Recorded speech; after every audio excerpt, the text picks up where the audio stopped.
चलिए तो मैं अजय आपका हार्दिक स्वागत करता हूं आपकी अपने यूट्यूब चैनल अजय परेडिया क्लासेस में। तो चलिए इस वीडियो में हम बात करेंगे आपके यहाँ पर बीए आपकी फाइनल यानी थर्ड ईयर में जो आपका फाउंडेशन का पेपर 2 है यानी इंग्लिश लैंग्वेज, उसकी हम बात करने वाले हैं। तो इसमें यहाँ पर आपका सबसे पहला चैप्टर है आपका stopping by woods on a snowy, क्या है, स्नोई इवनिंग, क्या है, स्नोई इवनिंग।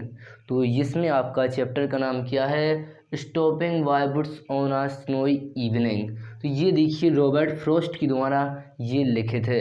तो यानी देखिए लिखा है यहाँ पर स्टॉपिंग यानी रुके थे। तो जब आप इस चैप्टर के याद यदि सीएजी में देखेंगे तो वहाँ पर लिखा हुआ है बाफिली शाम को जंगल में डेरा, क्या लिखा है, बाफिली शाम को जंगल में डेरा, यानी अर्थात वह एक बाफिली शाम को जंगल में रुके हुए थे, वहाँ पर उन्होंने पूरी रात बीती थी कि ये डेरा। तो उस कहानी को उन्होंने अपने शब्दों के साथ उस रात को इस पूरी कहानी में उन्होंने वर्णित किया है। चलिए तो अब हम देखेंगे इसमें आगे आपके अर्थ को। तो सबसे पहला लिखा है आपका कि हुज बुट्स, हुज का मतलब होता है आपका किसके, तो हुज बुट्स देज, तो ये किसके जंगल हैं। यहाँ तक आपका क्या अर्थ निकलता है, बुट्स का मतलब होता है आपका, हमने लिया है यहाँ पर जंगल, और देश का मतलब होता है ये, तो ये किसके जंगल है। यहाँ तक आपका क्या अर्थ निकलता है कि ये जंगल किसके हैं, ये जंगल किसके हैं। आर मतलब होता है हैं, आई थिंक, और आई का मतलब होता है मैं, और थिंक का मतलब होता है यहाँ पर सोचना। तो मैं सोचता हूँ, मैं सोचता हूँ। और आगे आप देखेंगे तो आगे लिखा है आपका आई, तो फिर आएगा मैं, और नो का मतलब होता है जानना, क्या होता है, जानना।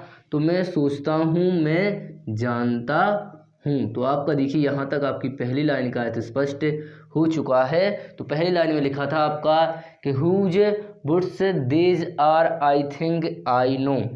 तो आपका यहाँ पर ये जंगल किसकी हैं, तो हुज बुट्स देज, तो ये जंगल किसकी हैं। आई मतलब होता है मैं, और थिंक मतलब होता है सोचना, और फिर आपका आई, और नो मतलब होता है मैं जानता हूँ। तो ये जंगल किसके हैं, मैं सोचता हूँ, मैं जानता हूँ। हिज हाउस, हिज हाउस अर्थात उसका हाउस, क्या हो जाएगा, हिज मतलब होता है उसका, और हाउस मतलब होता है उसका घर। तो हो जाएगा आपका उसका घर, हिज मतलब है, तो उसका घर है कहाँ पर, इन द विलेज, तो उसका जो घर है वह है गाँव में है। और यहाँ पे क्या लिखा है, दो, तो इसका मतलब होता है हालांकि। तो उसका घर, हालांकि यहाँ पर क्या लिखेंगे, उसका घर हालांकि, उसका घर हालांकि यहाँ पर लिखेंगे गांव में है। तो दो का मतलब क्या होता है, इसका मतलब जैसे आप थो पढ़ते हैं तो इसका मतलब होता है आपका यहाँ पर हालांकि, क्या होता है, हालांकि। तो उसका घर हिज हाउस, तो हिज मतलब होता है उसका, और हाउस मतलब होता है आपका यहाँ पर घर, और हिज मतलब होता है इन द विलेज, कहाँ पर है, गांव में है, और दो मतलब क्या होता है आपका हालांकि। तो उसका घर हालांकि गांव में है। तो यहाँ पर हमने जाना कि ये जंगल किसकी हैं, ये जंगल किसकी हैं, मैं सोचता हूँ, मैं जानता हूँ, हालांकि उसका घर जंगल में है, सॉरी जो उसका घर है वह कहाँ पर है, उसका घर गांव में है। चलिए बात करेंगे आगे। He will not, he will not see, he will not see, वह नहीं देखेगा, वह नहीं देखेगा, वह नहीं देखेगा मुझे। तो यहाँ ही विल नॉट सी, वह नहीं देखेगा, आई मी मतलब होता है मुझे, तो वह नहीं, वह नहीं देखेगा, वह नहीं देखेगा मुझे। स्टॉपिंग हेयर, स्टॉपिंग का मतलब होता है आपका रुकते, और हेयर का मतलब होता है यहाँ, तो वह नहीं देखेगा मुझे यहाँ रुकते हुए,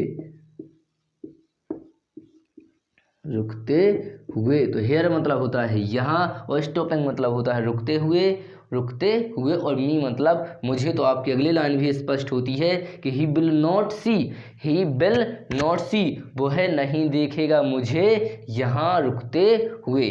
आगे है टू वॉच, टू वॉच का मतलब होता है देखने के लिए, क्या, वॉच मतलब होता है देखना, और टू का मतलब होता है देख के लिए। तो टू वॉच वह देखने के लिए, हिज वुड्स, उसके जंगलों को, किसके, उसके जंगलों को, फिल अप विथ स्नो, तो वह किससे भरा हुआ है, वह बर्फ से भरा हुआ है। तो वह नहीं रुकेगा देखने के लिए, जो उसके जंगल हैं वह बर्फ से क्या है, ढके हुए हैं या यहाँ पर भरे हुए हैं। तो इस प्रकार देखिए इन चारों लाइनें को, आयत को हम यहाँ पर देख चुके हैं। तो इस प्रकार देखिए ये चारों लाइन यहाँ पर हमारी कंप्लीट होती हैं। चलिए अब हम बात करेंगे आगे की चार लाइनों की। अब हम बात करेंगे इसके आगे वाले जो आपका सतंजा 2 है, अर्थात जो आपकी अगली लाइनें हैं 4, उनकी अब हम बात करेंगे। तो चलिए शुरुआत करेंगे। सबसे पहले लिखा है माई लिटिल हॉर्स, मेरा छोटा सा घोड़ा। माई मतलब होता है मेरा, लिटिल मतलब होता है छोटा, हॉर्स मतलब होता है घोड़ा। तो मेरा छोटा सा घोड़ा, मस्ट मतलब होता है चाहिए या ज़रूरी। तो देखिए माई लिटिल हॉर्स, तो मेरा छोटा सा घोड़ा ज़रूर, ज़रूर इसका मतलब होता है क्या, ज़रूर। और थिंक का मतलब होता है सोचता, ज़रूर सोचता होगा। इट कोयर क्या होगा, इट कोयर, वह ज़रूर सोचता होगा एक अजीब, क्या होगा, वह ज़रूर सोचता होगा एक अजीब। फिर आगे टू स्टॉप, क्या लिखा है, टू स्टॉप, रुकने के लिए, वह अजीब सोचता होगा रुकने के लिए। विदाउट का मतलब होता है के बिना, क्या होता है, विदाउट का मतलब होता है के बिना। क्या होता है, इसका मतलब होता है के बिना।